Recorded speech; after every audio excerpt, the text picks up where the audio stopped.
A very good morning to all my dear students. Welcome to the class of mathematics. Today we will do chapter 2 whole numbers for class 6.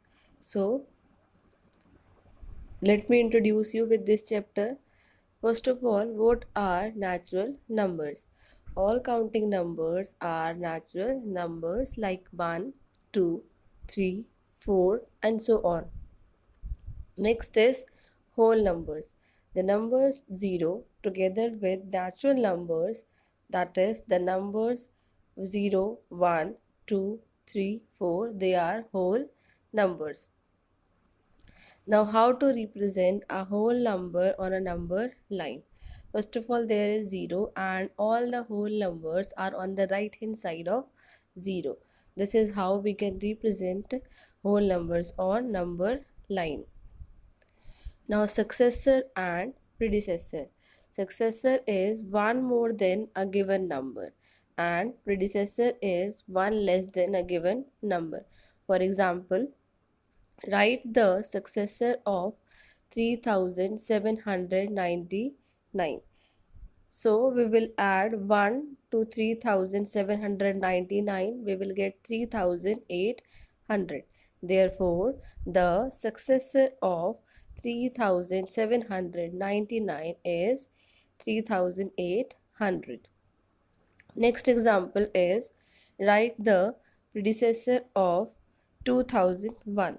So we will subtract 1 from 2001, we will get 2000. Therefore, the predecessor of 2001 is 2000.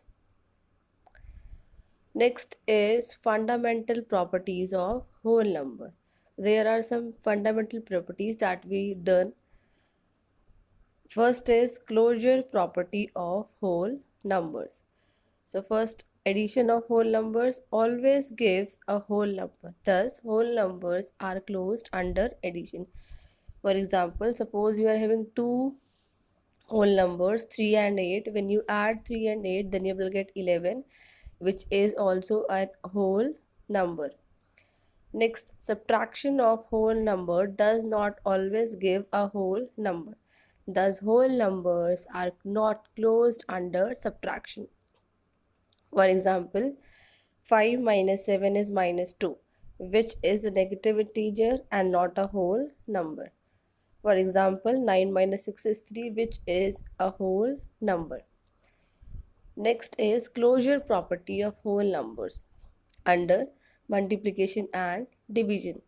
Multiplication of whole numbers always gives a whole number. Thus, whole numbers are closed under multiplication. For example, 5 into 8 is equals to 40.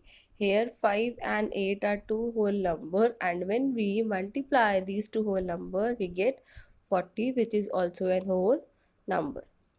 Next is dividing a whole number by another does not always gives a whole number. Thus, whole numbers are not closed under division. For example, when you divide 4 by 7, you will get a fraction. Thus, it will not be a whole number. Next property is commutative property.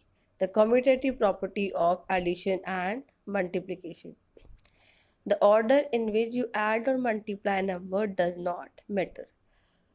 For example, 2 plus 4 is equals to 6, and when you do 4 plus 6, it will also be equals to 6.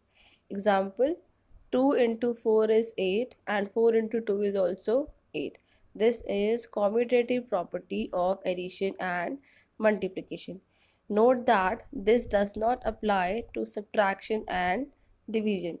For example, 4 minus 3 is 2 and 2 minus 4 is minus 2, which is not equal. Example 4, 4 divided by 2 is 2, and when you divide 2 by 4, you will get half, which is not equal. So commutative property holds only for addition and multiplication. Next is properties of whole number. The third property, that is associative property. Now, associative property also holds only for addition and multiplication, and not for division and subtraction. If three whole numbers are to be added, the sum will be the same. If the first two are added first, then that sum is added to the third, or the second two added are first and that sum is added to the first. Example, 2 plus 3 plus 4 is equals to 2 plus 3 plus 4. Next is associative property of multiplication. If three whole numbers are to be multiplied, the product will be the same. If the first two are multiplied first, then that product is multiplied to the third, or the second two are multiplied first and that product is multiplied to the first. For example, 2 into 3 into 4 is equals to 2 into 3 into 4. Next property is additive identity. When we add 0 to any whole number, we get the same whole number. 0 is the additive identity for whole numbers. For example, a plus 0 is equals to 0 plus a is equals to a. If there is any whole number and we add 0 to whole number, we will get the same whole number. For example, 13 plus 0, or we do 0 plus 13, we will get 13 only. Thank you.